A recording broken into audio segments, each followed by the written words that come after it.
But what I want to start with today is the flip side of last week in a way, and came up in a phone call that I had with someone. And Bert Weiner, our dear friend who's been with us for quite a while and got to know him very well out in LA. Not as much as after I left town, oddly enough.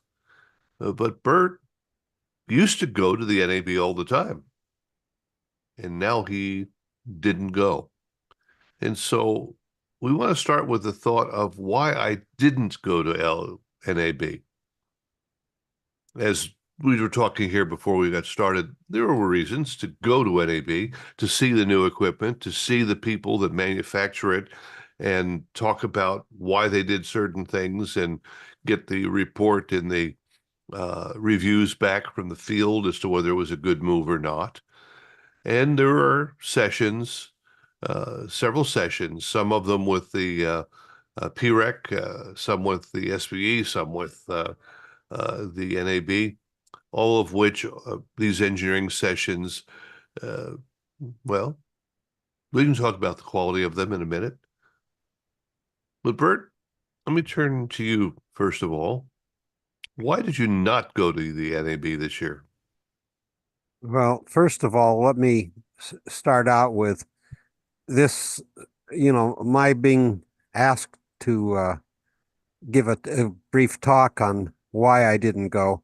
As Barry mentioned, we were on the phone last week about I forget what, and we got to talking about NAB, and Barry asked me if I went, and I said, no, I didn't go, and we got talking, why didn't I go? And he said, hey, would you like to talk about why you didn't go? So, I mean, I don't have a great big speech prepared on this or anything. I'm just going to tell you my feelings about NAB.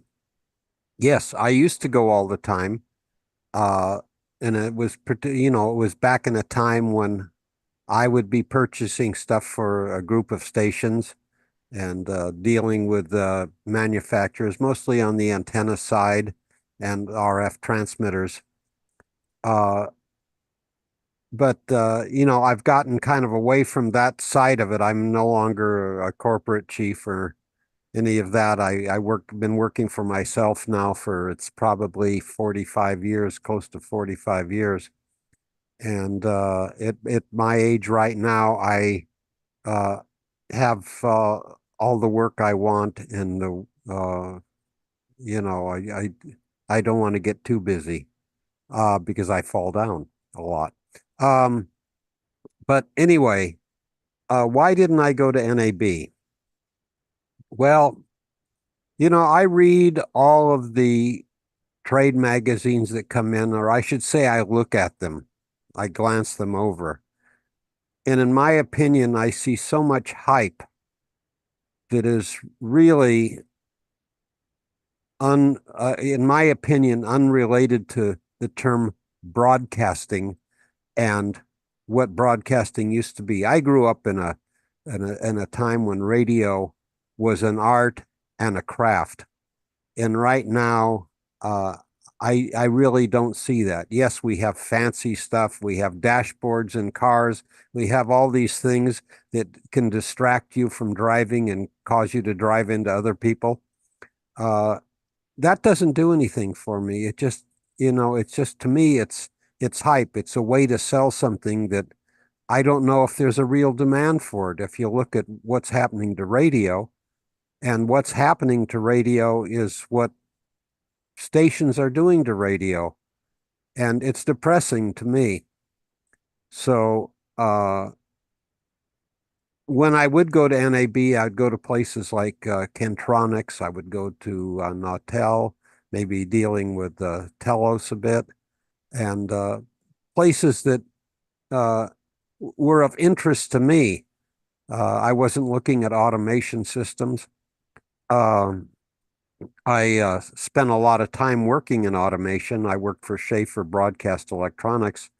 Uh, I was involved in the lab there and in the design and building of stuff, everything from designing to shipping it out the door to checkout, everything in between. And that was kind of fun then, but we were still into radio. Anyway, for me, there's nothing at NAB really that attracts me. The hype in the Belt Fire 7 audio processors and everything. If you buy this processor, you will be number one in your market. Well, what if everybody buys that processor? Is everybody number one in the market? I doubt it. Uh, there's some people that deal with content, but it's so automated that it's almost inhuman. Nobody makes a mistake anymore. Nobody trips up on a word anymore.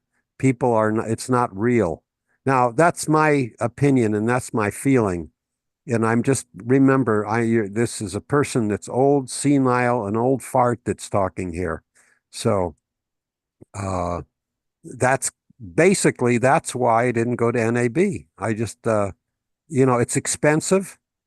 For me, it's a long drive. I don't want to fly. I don't mind flying. I have nothing against flying. I just don't feel like it.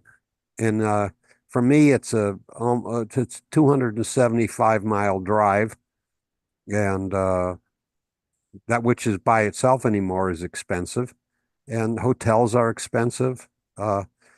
One of the things, a couple of the things that I enjoyed when I was recently, you know, 6, 7 years ago going to NAB was Barry's Luncheon. I got to see a lot of people. And, as I'd wander around through the halls, I would see a lot of people that I knew and we'd greet each other and we'd visit for a few minutes. But I got the same feeling that if I just brought a stool with me, the chair, the type you sit on, and I just set it up in a hallway somewhere and just sat there, eventually I'd see everybody I wanted to see. Um, so uh, that's it. I was in the Anritsu booth giving demos on their network analyzer, their spectrum analyzers for doing NRSC proofs, and that was fun for me, you know. Um, and there were still people around. Another thing that kind of drove me away, and I know I'm jumping around because I'm totally unprepared to give this, um, is the last few times that I was there, things were so scattered. You had a radio hall, you had a TV hall, but there was so much stuff intermixed with it, that in order to go from one radio booth to another radio booth, there was something in there about TV or programming or something. Well, programming is radio, of course, but it was just it's like the supermarket. You go to the grocery store and they keep changing things around. And the purpose of that is so that in order to get what you want, you have to wander around and look for it. In the meantime, you're going to stumble on all this stuff that, oh, I've got to have that, and that's the hopes to sell you more stuff. So that's kind of it, It just it's too cumbersome and it's too much hype. Okay. That's my thought, Barry. Go ahead.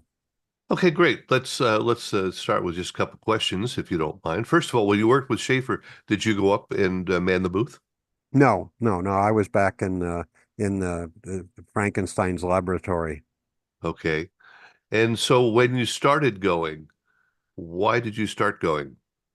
because I went because a lot of friends were going and they said, "Come on, let's go." And I went.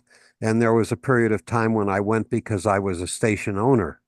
And I would go there and I got the same feeling then that, wow, what direction is radio going? Okay. Um, so did you ever go to the engineering sessions? Yes, I did go to them and they were good. They were interesting. And but they got expensive and getting I would always not almost always go on a pass, where some vendor was offering a pass and you go and just to go for the displays and the floor. I think one of the things that it changed me in a way. I went the first year and I tried to go to every single session I could. And I finally got to one where it was an engineer for one of the NPR stations. And the engineer was talking about having a $7 million budget for a new studio. And I'm sitting there in the midst of building a 6 tower array in the studio, and my budget, I don't think I had a tenth of that. Uh, $1.98. that it was here in Tucson. Um, and so I realized that some of these sessions had value to me and some didn't. When we had the Ron and Ben show, or the Bob and Tom show, I mean, it was hard to miss those. They were Even fascinating. even if I had a lot to do on the floor, I tried to get to those because you could not ask for better education than to listen to Ron Rackley or Ben Dawson or uh, Tom Silliman and Bob Surratt. Probably some more that you could think of. And when these guys started talking about what they were doing and why, it just it that was the education. For me, that was worth the long drive. It was a longer drive than yours, Bert, a little bit, but not that Yes. bad. Yeah. Well, you sent me to you got me passes to go to some of those, and I appreciated that. I think one of the things too that, as you were saying, I mean, let's face it, the cost of the hotel rooms, the cost of parking anywhere, the cost of eating dinner anywhere. Yeah, the bean counters have taken over. It's no longer driving people up there to gamble. Every department has to make a profit. And I think that has taken a lot of the luster off a trip to Las Vegas. For me, it has. In the hotel that I stayed this past week, the resort fee uh, added to the fun. I'll put it that way. Bert, when you think about meeting up with people, and there were many folks that we did, uh, can you name any others that were really instrumental over the years? Meeting you, that was a high point for me. Well, yeah, there were a lot of people that I met. I mean, more than I'm going to mention here because if I mention names, I'm going to leave out some that are just equally as important. So I won't mention names, but there were a lot of people there that I talked to, back on bulletin board systems and, people from out of the LA area or, that I dealt with. And I got to meet people and, again, your luncheon, I got to meet people there that I knew from the uh, from the your group Hmm. back then before even before these online meetings, the Zoom meetings here.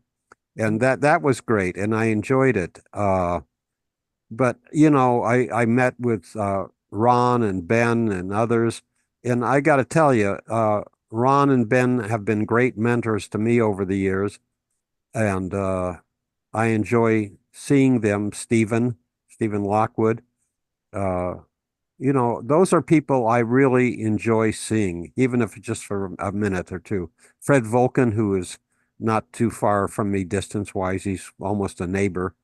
Uh, it was great to see these people, and it was a social time for me, not so much an equipment purchasing time. It was good to see people. I like people. I like being around people. Well, I'll take your last sentence and I'll ask you the question. Is there anything that you bought or anything you did not buy specifically because you went to the show?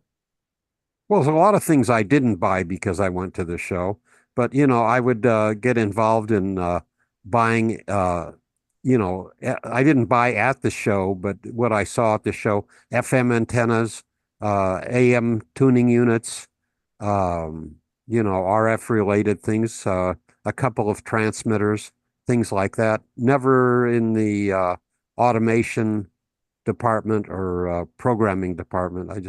I didn't really deal with that much. Well, what I mean is, did you once you saw it in the flesh, as it were, put your hands on it, was there anything that you said, well, I was going to buy this, but now I know that I should probably not have? No, not really, because for me, word of mouth and talking to friends, and one of my favorite questions is, hey, you have this particular automation system. You can tell me all the great things it does, but my favorite question to ask people on such things, if transmitters, whatever, is what don't you like about this piece of equipment? And I Okay. would get more meaningful stuff that way. All right. Well, I'll flip it back to the positive side. Is there something you bought specifically because you saw it and liked it at the show? No, Okay. no. Because I'll tell the story that I bought a Power Rock, uh, and I bought that Power Rock because I went to the show and I sat there with Jack Selmeyer, and again, it was just like a college class or something. It just bang, bang, bang. He showed me the features and what the theory was and why, and I came home and I said, that's the one we want. So let's uh let's open it up a little bit. If there's anyone else that would like to share your thought here. Clearly, as Bert mentioned, once the pandemic hit and the show was canceled, uh, that's when I decided to do this Zoom gathering. And here we are 4 years later, still doing it. And I think there's a value to what we're doing here. I've seen a lot of the companies go on the road, especially if the consolidators stopped sending their whole staff to the NAB. I remember one year when Clear Channel sent a couple of people and that was it.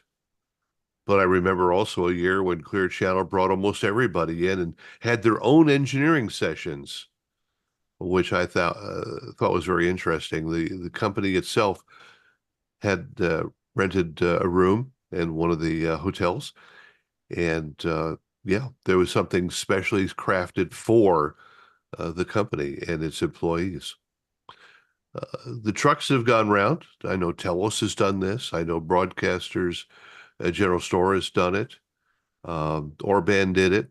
Uh, those, I think, were good opportunities.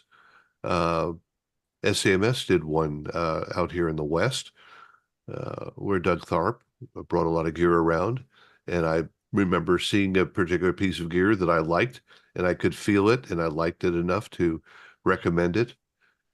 I think there's a great need for us to get more information, especially now when, even with studios reduced in the different pieces of equipment that we use, you don't want to make the wrong decision. You don't want to buy something and then get it in and find out, no, that picture looked good. It's like the pictures of the food on frozen food. Uh, but when you get it into the house, it doesn't quite taste the same. So, if someone would like to share why they did not go, first of all, to NAB or what they see, because next question is going to be, is the NAB still relevant to our lives? And that's going to lead us, of course, later on into delete, delete, delete. But I raise your, went, but I may not go again for a really bizarre reason, other than the cost and the inconvenience of being a day late on my airplane because they canceled my flight. Uh, I got sick, and I've got sick every time I've gone. I've got sick recently. I was out in the booth with my friends from the Museum of Broadcast Technology. We're outside of N2, if you know where that is, and out of the five people there, two of them have come down with COVID, two with norovirus. One of them has actually got both of them. And I have the sniffles of some kind, but I've been checked for COVID. But this happened. I've had COVID three times now, and it's always been right after going to NAB, and I've had all the shots and stuff like that. So I'm thinking just for my own health, I'm not going to go again.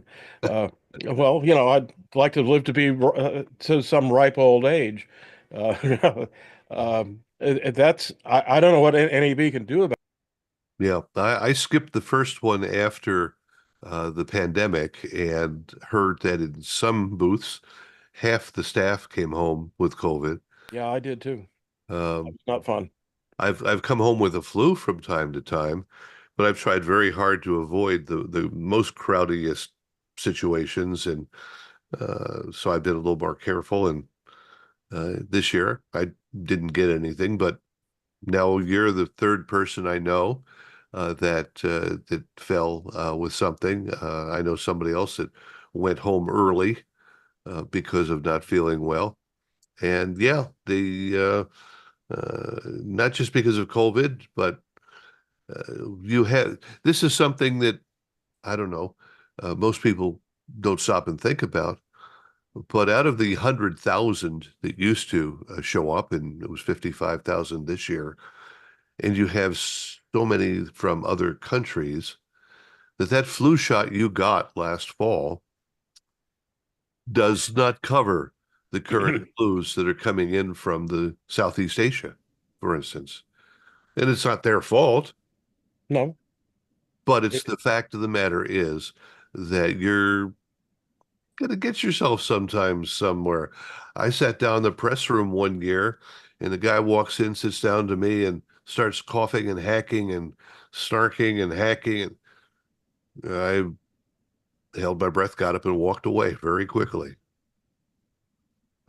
Unfortunately, there are people that feel that going and doing something is more important than whether they're going to affect other people in such a way. Yeah, I had some guy with all kinds of metal accoutrements on his nose and lips and things like that come up to me, and uh, he would not shut up. He had all kinds of questions, and I like to answer them, but he kept coughing on me, and I'm pretty sure that's where I got whatever I got right now. At least I'm going to blame him for now. Well, But how do you excuse yourself from somebody who wants to come up and talk to you 3 inches away from your nose? you put little 6 foot social standing, Yeah, social separation I, things I on was the floor. I was hoping for a piece of plexiglass actually, but you know. Well, yeah. Avoid people that are nearsighted. Well, unfortunately, you don't know until it's too late. Mhm. Uh, but I think one of the other reasons a lot of people don't go is it's got really expensive. I mean, I spent pretty close to $2,000 going for 3 days, 3 nights. I guess it was actually 4.5 days or something. But anyway, it was expensive. I remember paying $5.39 for a Coca-Cola in the convention center, which I thought was a little much. The machines they have there that vend it, they don't even tell you how much it is, but they usually don't work. So you got to go to a booth or go to I didn't eat in the food court this year, but last year it was everything was $20. It didn't matter what it was, a hamburger or a slice of pizza or whatever was $20. I imagine it's closer to 25 now. And the hotel, actually, I've been staying with my friends at the Westgate, which used to be a dump. I mean, it was pretty horrible. I remember when Barry's Lunch was over there, but all of a sudden the cheap place to eat dinner there is Benihana's. That's pretty scary when it's cheaper than the buffet. Oh I remember. my. Well, I remember the buffet used to be, $5 or something, and they had 99-cent uh, shrimp cocktails and $5 prime rib dinners, stuff like that. And that's all gone in Vegas. Everything is really, really jacked up in Vegas, so it's really expensive. So yeah, I don't know. It's a conundrum, but as I look at the hair color of almost everybody here in these uh, little uh, little mini pictures here of you, we're all if you have hair, it's pretty much gray or getting that way. So I think there were a lot of kids there. There were a lot of young people that were interested. They were almost all video guys. They weren't radio. I Or they don't have their cameras on. I first of all, I'll just mention I did see a few people, not too many, wearing face masks. That was one thing that I thought was interesting. And when you talk about the costs of going everywhere, uh, there were too many places that I looked at the menus, and the steak dinners started at $85 and went up from there. What? Yeah, $85? $85. Yeah. But then again, I went off strip because I drove up, uh, and I found this wonderful Mexican restaurant. We got good Mexican food here in Tucson, but this was really nice, and we only spent 20 25 dollars a head. I went another night uh, to Ellis Island that I didn't know about really, although it's been talked about.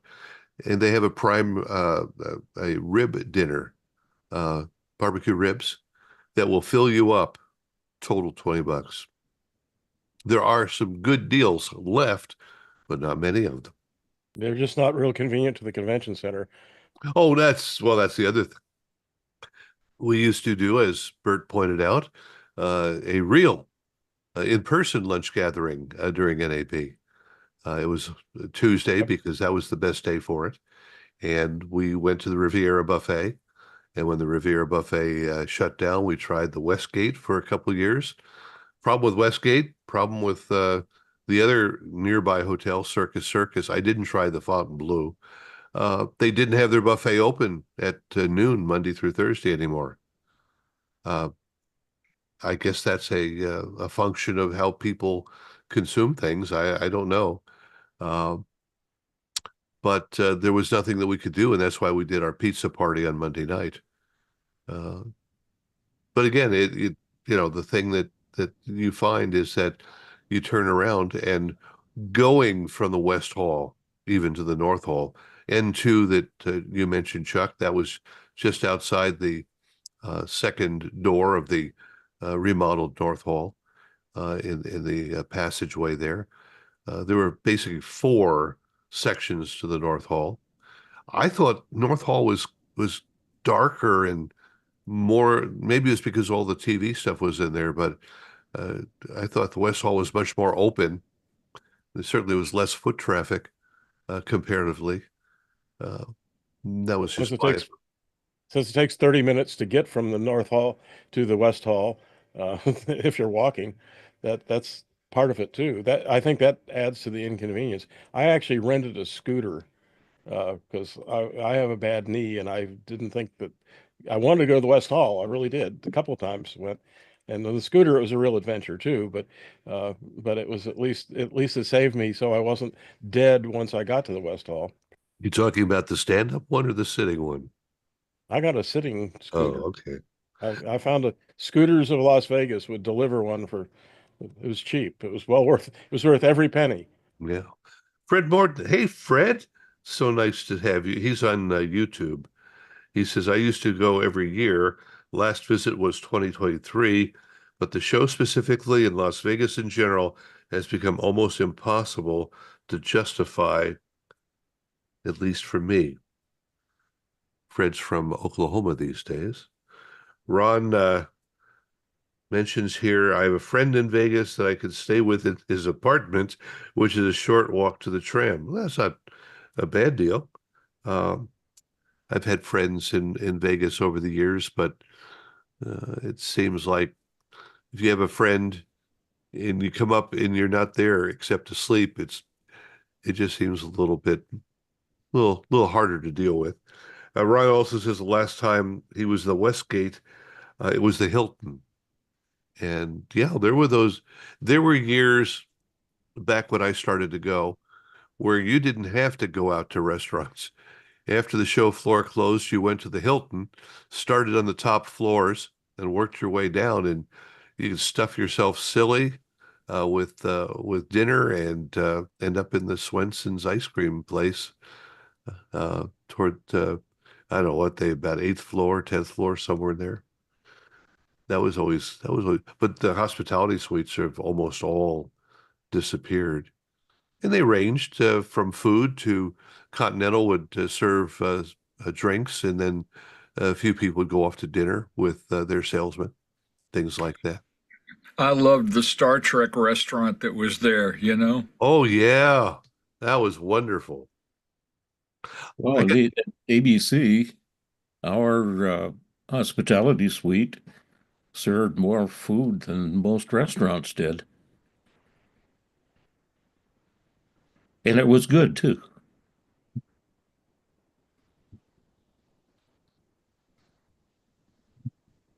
Also remember the big thing Transtar did with their basically dance party with live bands and so on.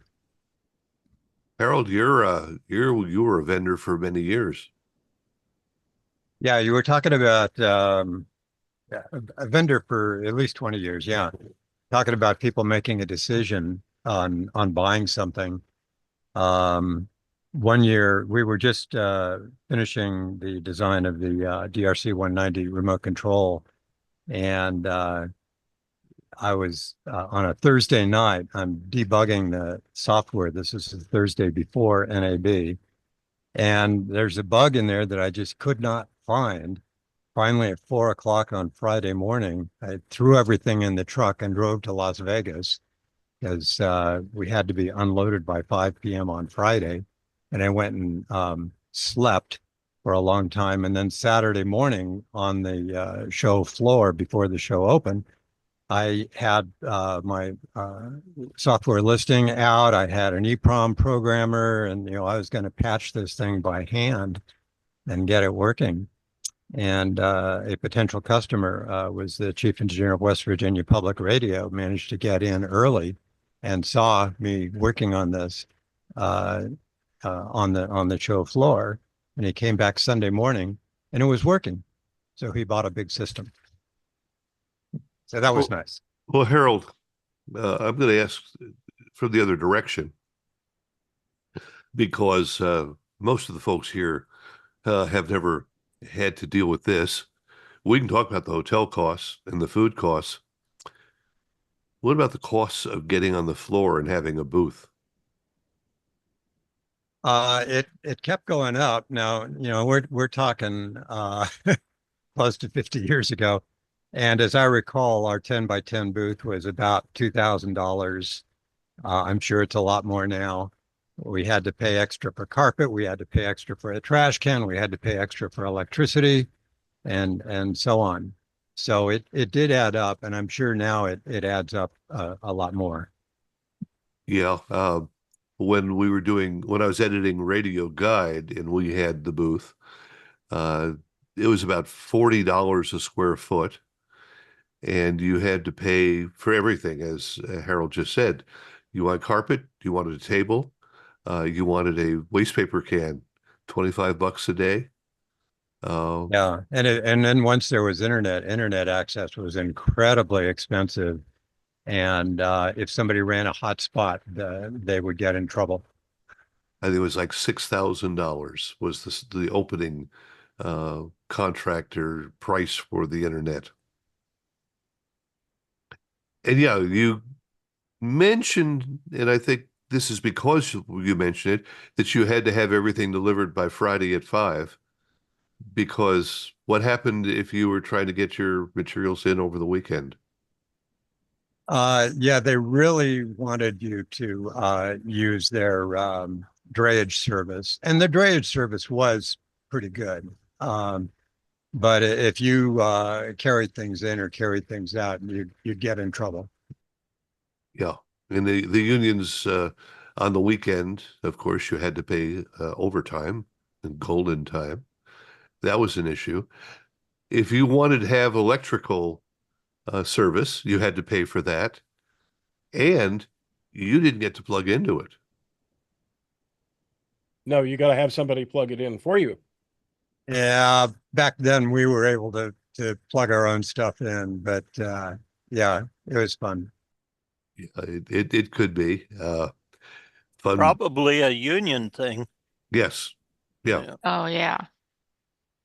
Good. There was also a big thing on fireproofing that your booth all had to be flame proof and so on, which makes sense. I mean, it's a crowded thing, but we had to prove to them that all our exhibit furniture was flame proof. Yeah, they didn't ask us if the RCA TK 76 color camera from 1980 or whatever, if it was flame proof or not, but I'm pretty sure it's not. I remember walking into the TV side, and the two big booths were RCA and Ampex. Right. Mary, I don't know if you know the numbers, but maybe if you want to talk in general terms, do you know what your booth cost? Yeah, our booth was around 30,000. No. Was So that direct 30. that's for the floor space to NAB? That was for the floor space and the carpet, and yeah, it's very expensive now. Wow, you got to And our sell How booth many? wasn't one of the bigger ones. I think it was a 10 by 10, Mm-hmm. 12 by 10 12. by 10 was I think, 30,000? oh yeah, it's expensive. Yeah, you got to sell a lot of mic flags to pay for that. Some of the booths, some of the booths cost up to $500,000, mostly on the TV side. And Yeah, I can't imagine what AWS paid for their booth. uh, Lots of money. if you were there, you might have remembered in the middle of the West Hall, there's a wide open space in front of some food vendors. I don't know if anybody was there to remember that. The FEMA paid $63,000 for a booth they didn't go to. You know, More of your tax dollars at work. government travel was shut down, and so therefore, and the NAB was so generous they didn't return any They money. never do. They never do.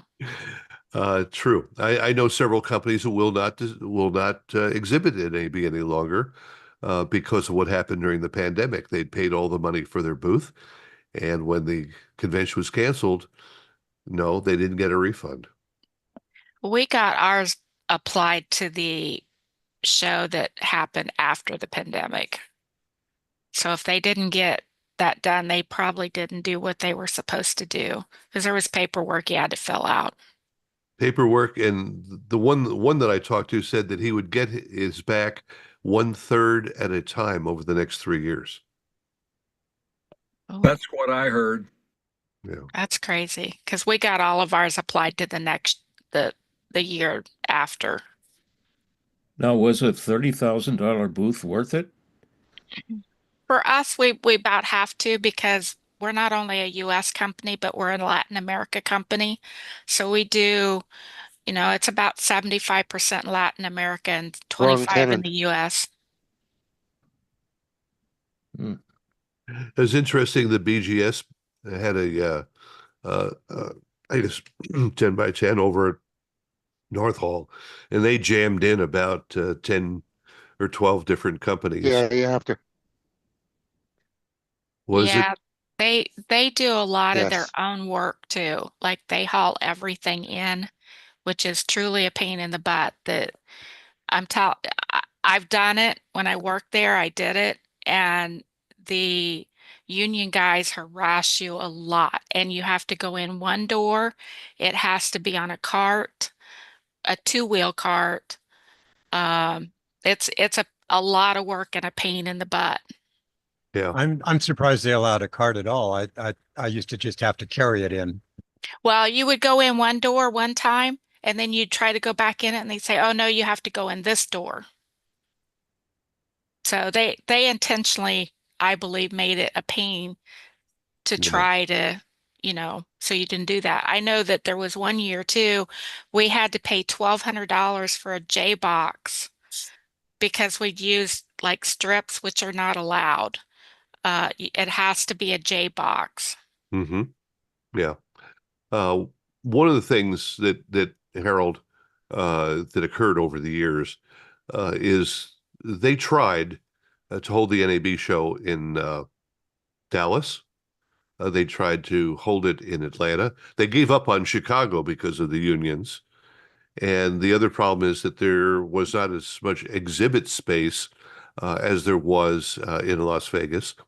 And therefore, the unions felt very strong in their position to bottleneck things and operate their own little, you pay me, we'll let you do things business. They had the radio show down in New Orleans one year. The radio show was about a third the size or a quarter the size of NAB spring Right. show. Yeah, I attended one of those in New Orleans, and then also NAB. We exhibited at in both Dallas and Atlanta. I remember Atlanta was across the sidewalk from CNN Center, and there were signs on the door, "No camping," because there was a Grateful Dead concert there that weekend. Yeah, I was Wasn't there one in Los Angeles some Oh, bunch of yeah, years ago?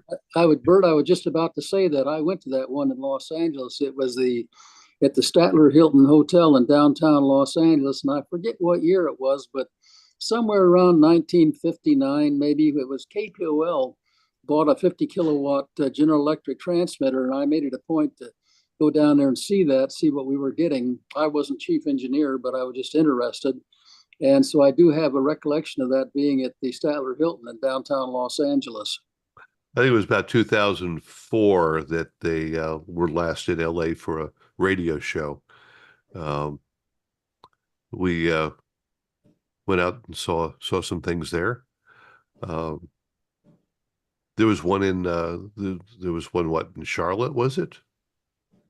There was one in San Francisco I went to, and Yeah. one of the exhibitors Moscone. got us a private nighttime tour of Alcatraz.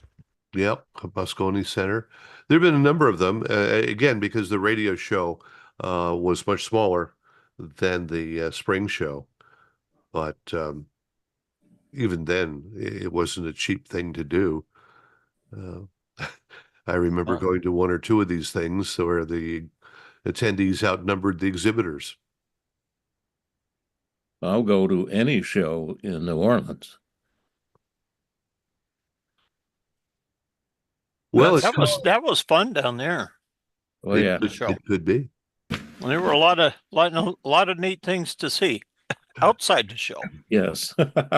Fred asks here on YouTube, do you wonder if any of the attendees or exhibitors noticed a drop off in foreign attendance? According to the NAB, 26% of the 55,000 were foreign. I don't know the percentage from last year or the year before, but now that you're talking about what, less than 15,000, 25% of 55,000 is 14, 13, somewhere in there. Is there any breakdown on foreign from where? There were 160 countries, and Canada was number one. Mexico was 4, I think. Brazil was 2 or 3. Yeah, there was definitely a drop in the numbers from the Latin America side. Yes or no? I'm sorry, did I miss what you said? Yeah, there was definitely a drop in the numbers from the Latin America side. Like they kind of knew before the show that there was going to be some that weren't attending. Well, I think one of the reasons that, and I mentioned this last week in the little article that I posted up on the BDR, there wasn't that much new this year. Partially, I think, because the attendance being expected to be lower, partially because of the economic issues, not just the tariff issues that we're currently talking about, but the economy of the world in general over the past year. And in the industry in specific, I know of several companies that didn't sell anything in December last year and sold almost nothing in January of this year. Now, that partially, part of that is the economic situation. But when you have, what percentage of the broadcast stations are owned by consolidators now? Not a very small one. And when they all are going through bankruptcy or budgetary shutdowns, that has an effect. And I'm sure Mary could explain some of that. It has to have an effect. Yeah, it definitely has an effect. Like all the big guys are struggling. iHeart, Cumulus, Odyssey, Alpha Media. I mean, they're all struggling. I mean, and you can tell because they're turning in licenses. Yep. Like the ones that are not profitable, they're just turning them back in. Yep. Especially the AMs. Yeah. Yeah. And They've done some FMs too, though. There's yes, been some that's done some FMs. I've seen that. Yeah. And not just the consolidators that you just mentioned, Mary, but you go back to the manufacturers. Uh, One of the manufacturers that used to sell, I don't know what, I'm just making a number up here at the top side, 50 to 100 units every month or every quarter. He got one sale in December. Well, there's a lot of competition too, much more than there was 10 years ago with products. I mean, depending on the product line, like there's a lot of newcomers that's came in that's kind of, you know, you've got to spread it out because there's more Huh? competition. Yep. Like And there are fewer items being sold, aren't there? that's true. No Well, more. and everything's moved to IP, so Yeah. there's like this, it's a different world than it was 10 years ago. It's a different selling world than it was 10 years ago. Hmm. Yeah. You're not selling cartridge machines or reel-to-reel recorders or things like Now, that. not even CD players. I mean, it's very rare anymore that I sell a CD player, and it's hard to find them that have remote start and some of the other, you know, things that are necessary for radio. It's tough. And then the You're final, lucky to get light bulbs. yeah, yeah. I'm talking about tower lights. Yeah, even the extraction lights, like, and Mark knows because he has an order in that's not going to ship till July. Yeah. And then we go back to probably the one thing we haven't really mentioned about the industry. It was mentioned. Somebody mentioned the color of hair and there at the Nautel meeting on Sunday morning. Every year, somewhere in there, they're going to ask the question, how many in this room are under the age of 50? And there were 280 attendees, not Nautel employees. And the number of hands that went up was less than a dozen. He worked his way down. How many are under 40, under 30, under 25, and two hands? Well, I wouldn't be a bit surprised if the younger people who were there were podcasters. Well, for the Nautel, No, not for Nautel, but oh, for in general, oh, yes, in yes, general, yeah. sure. Streaming, the South Hall had a lot of visitors to it, and that was certainly a point. But if we want to talk about broadcast, radio, TV, yeah, the layoffs, and there are a lot of layoffs because a number of regional centers for engineering now send guys out 100 miles, 200 miles or more. Or as I like to point out, there's one who has a fellow with a SIG. He says Phoenix, Tucson, Farmington, Albuquerque, El Paso, Houston. Yeah. And then there's retirements. And then there's some of the folks we've lost over the past year. And so, yeah, there's a problem. To a degree, companies are filling the hole, as it were, with IT guys and gals and pushing them into handling RF issues. I spoke to the folks at Continental. Now, Continental hasn't had a new model except that one short-lived solid state transmitter.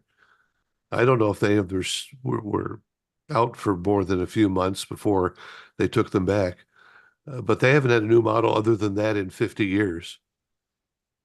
And they don't have any interest in AM or FM anymore.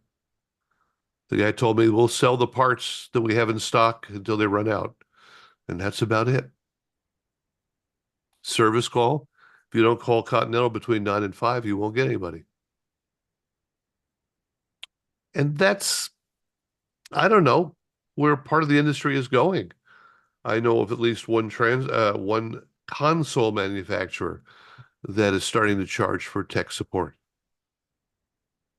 Now, you want to think about that when you buy something, uh, not only you, but maybe the second or third or fourth guy after you that has to deal with this particular product. And I've been in that position where I've been asked to look into a station and seen how the wiring went over the past 15 years. But yeah, with that in mind, if you can't call up and get information, that's going to be a problem. Ron, got a lot more notes here, I see.